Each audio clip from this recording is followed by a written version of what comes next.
Okie dokies, this is Nala, Kayla's horse, and I thought I'd go ahead and just do a voiceover on this video instead of trying to talk on it, because as some of you may know, it's kind of hard to, make a video like this if the wind's blowing or whatever and it's hard to hear, or if the dogs are barking or whatever, it's hard to hear me.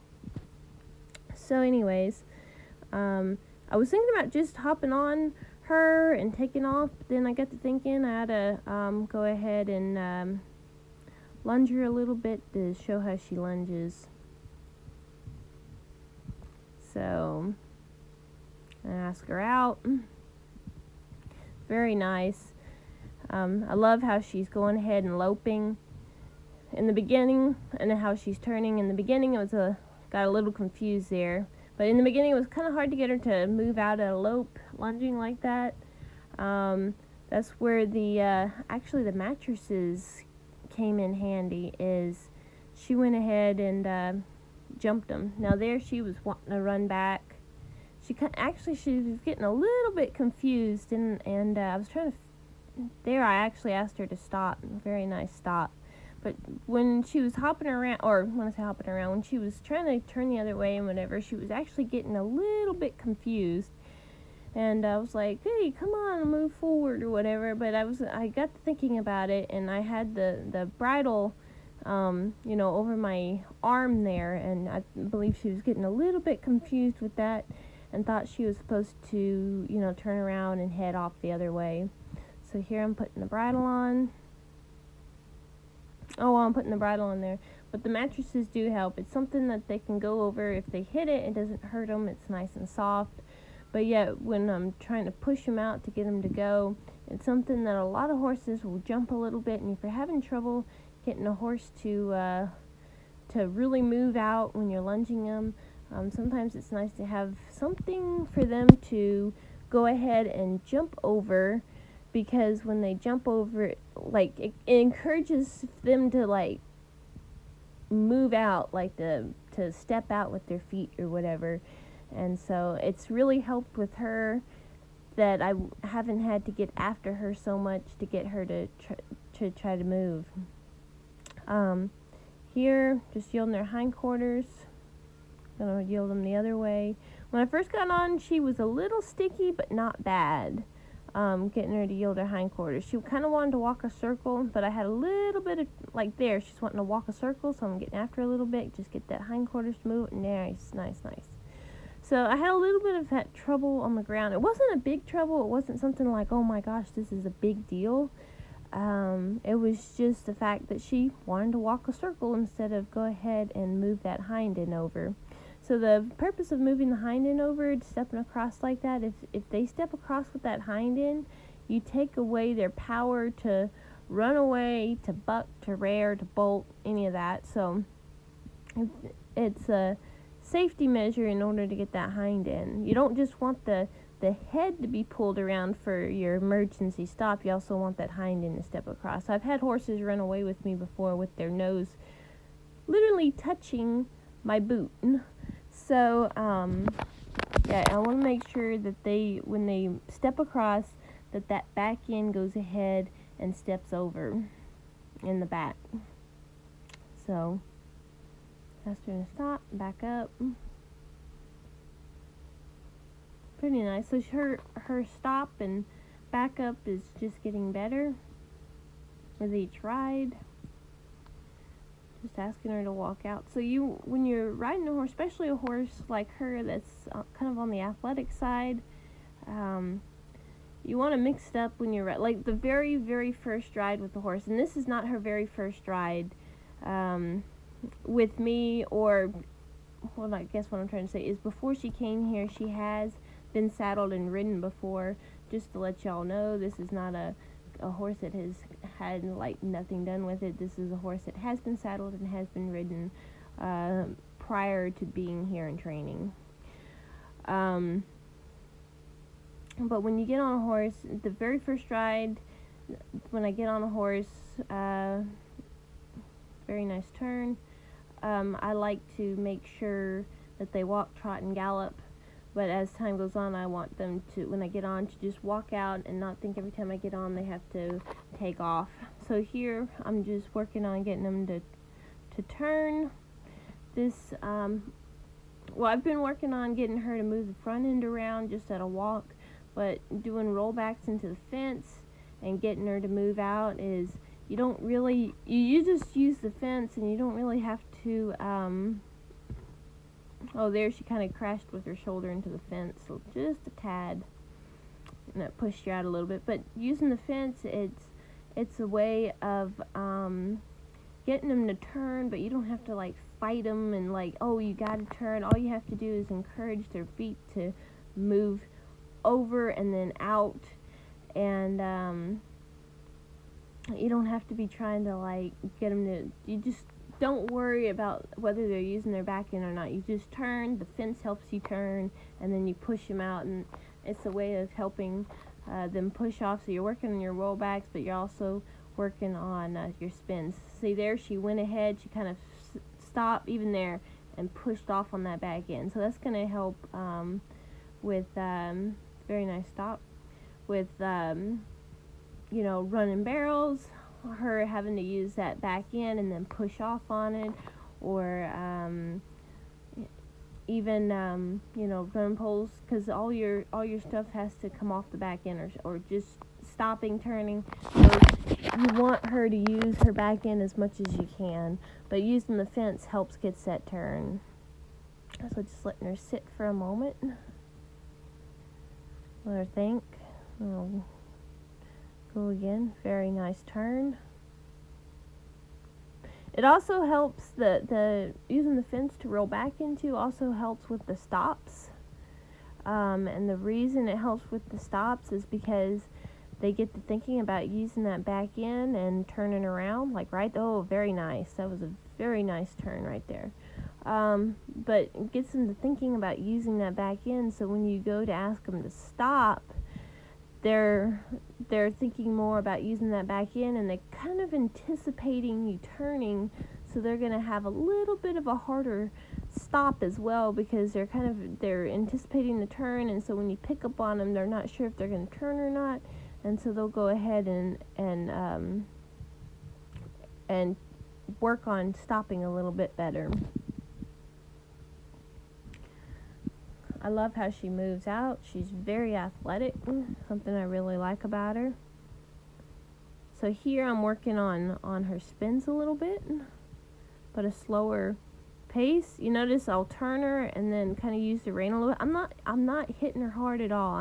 It's just a little like pop. So it's like just, you know, it's just more of a tap. I guess what I'm trying to say. It's just a little bit of a tap. So move her over. There we go.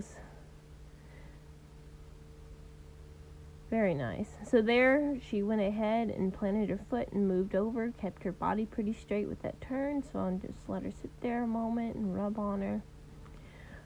But it's just like with her, you don't have to get after her much at all. So it's just a little bit, a tap with the rein to encourage her to move forward. Very nice little turn there. Just let her walk off.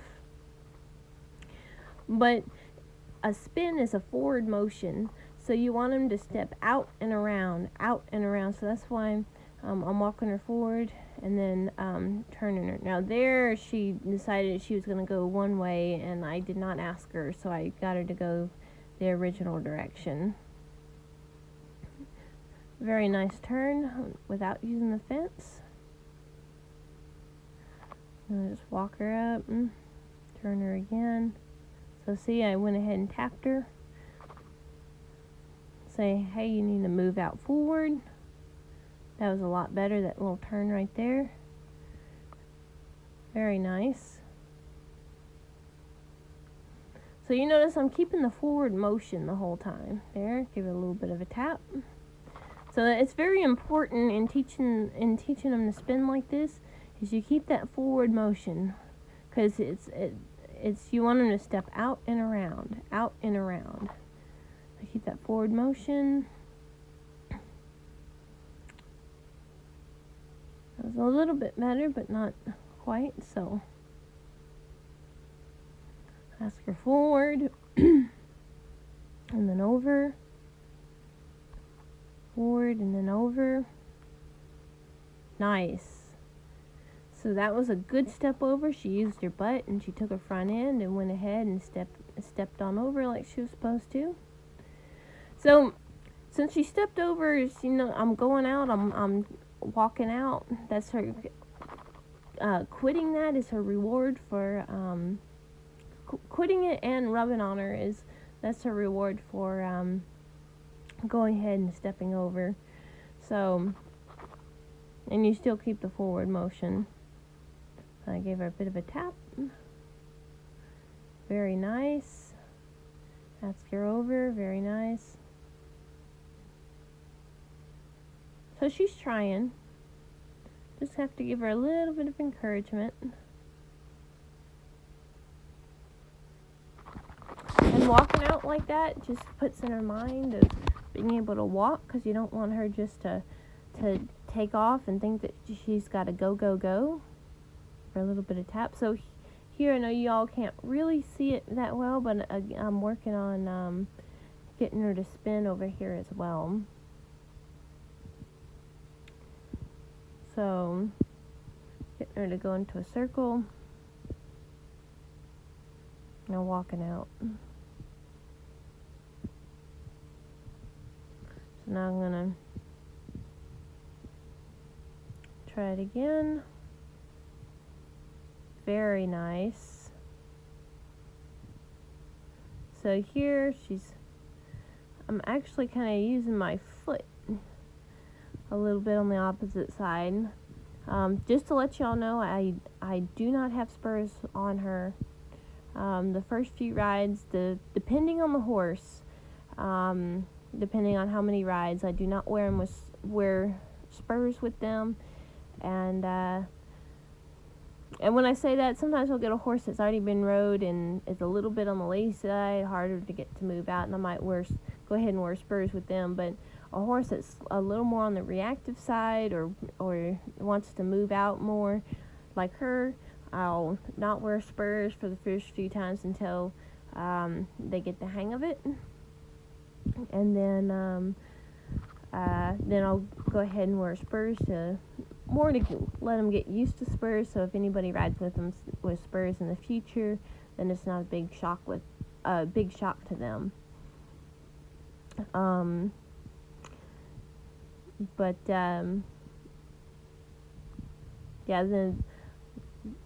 But with not using the spurs, if the horse jumps or something, then I don't accidentally poke them with the spurs and then cause a bigger wreck or mess than what I might already have.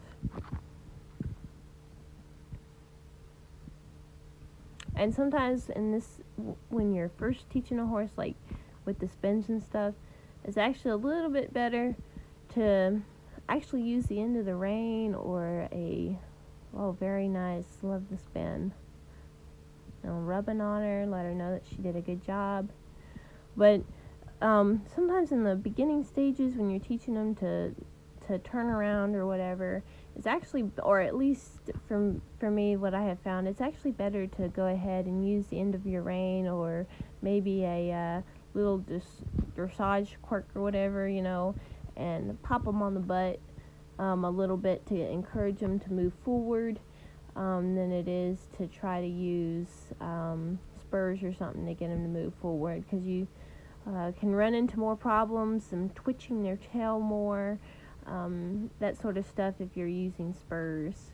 Now once they get the idea and they're turning around nice or moving over nice or whatever, then you can go to spurs and ask them to do something, and if they don't, then you can go ahead and say, hey bud, you know what, you really need to move over and go ahead and use the spurs. And they'll kind of, oh yeah, I need to move over. But if you do it from the very beginning, you can, like I said, you can get them twitching their tail more and maybe even kicking at your feet or whatever, and it's just because they don't know what you want. So in the beginning, especially with a young horse or a more reactive horse, it's best that, for at least for me, I have found, for not using spurs in the very beginning. So I'm working on getting her to turn around here again. Now here you notice that she's going off, like taking off at a trot a little bit. I am using my foot a little bit, the heel of my foot. And like I said, I do not have spurs on, so I'm not digging into her side at all. It's just the heel. There, I used my rein because my leg wasn't doing much good. There we go. Excuse me.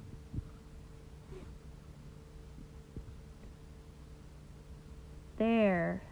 Nice little turn. I'll just walk her off.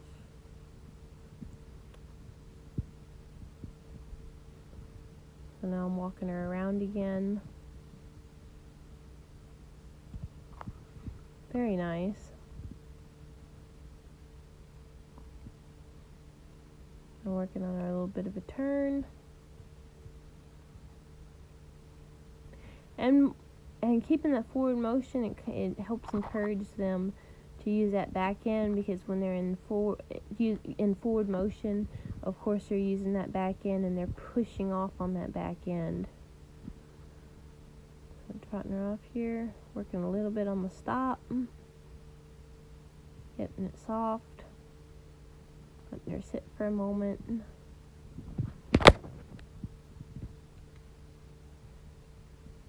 That was a pretty good turn. It wasn't the best in the world, but it wasn't bad either. She kind of went ahead and pushed off on that back end. So like I said, the stop is a work in progress. So here I'm going ahead and yielding her hindquarters because I was asking her to move over. And I was backing her up to kind of straighten her out. And the straighter you can get them, the better their stop's going to be, because the more balanced they're going to be. So I was wanting her to go ahead and move that hind end over. Here I'm going to do it again. And also what I'm working on is getting her face soft too. Not just her hindquarters to move over, but her face to get soft. Nice. Now I'm rubbing on her. She went ahead and she wasn't pushing on my leg that time. Trying to come to the center of the round pen.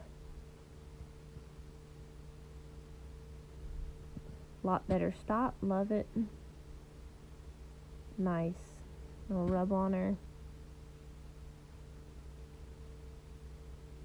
Gonna bring that hind end over again. Is also working on getting that face to soften up a little bit. There we go.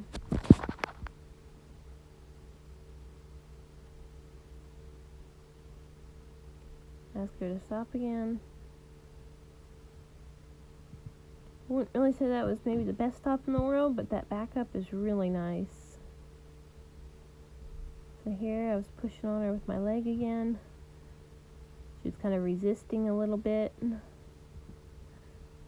There.